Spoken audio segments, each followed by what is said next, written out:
John, lesson 42, uh, chapter 9, verses 6 through 7. When he had said these things, he spat on the ground and made clay with the saliva.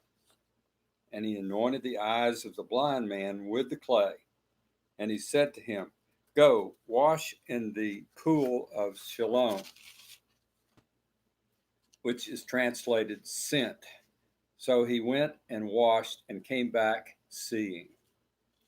So we see that Jesus found it important to change his methods of healing so that one could never make a formula of the way he healed.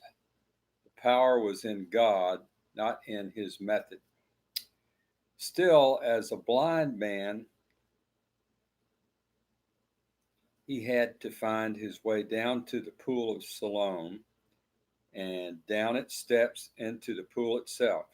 He likely could think of a dozen reasons why this was a fool's errand. When you stop and think about it, no one had ever been healed from blindness from birth, so why would he be motivated?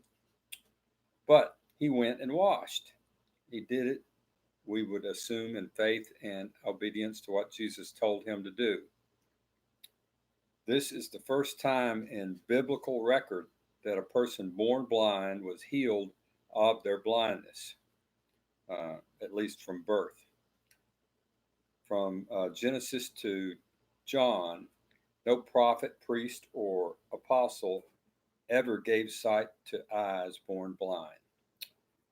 Opening the eyes of the blind man was prophesied to be a work of the Messiah in Isaiah 35:5, where it says, "The eyes of the blind shall be opened." Verses 8 through 12. Therefore, the neighbors and those who previously had seen that he was blind said, "Is not this he who sat and begged?" Some said, "This is he." Others said, "Well, he's at least like him." He said, "I am he." Therefore they said to him, "How are your eyes opened?"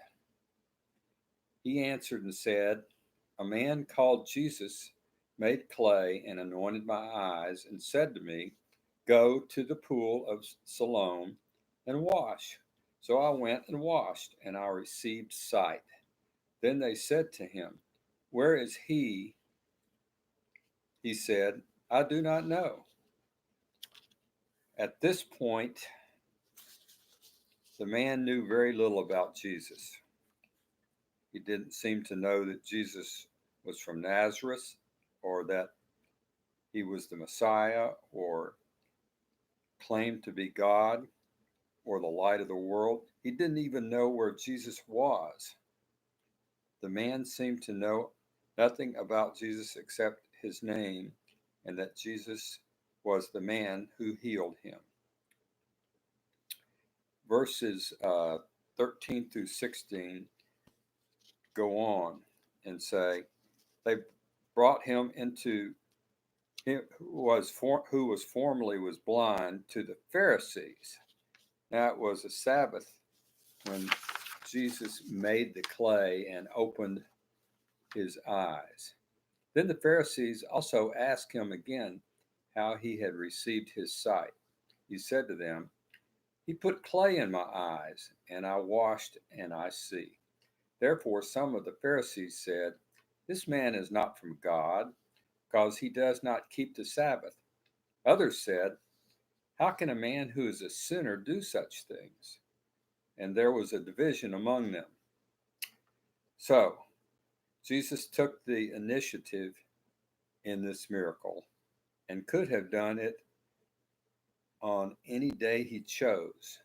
Jesus chose to do this miracle on the Sabbath, I believe, to challenge the petty traditions of these religious leaders, traditions that they lifted to the place of binding laws.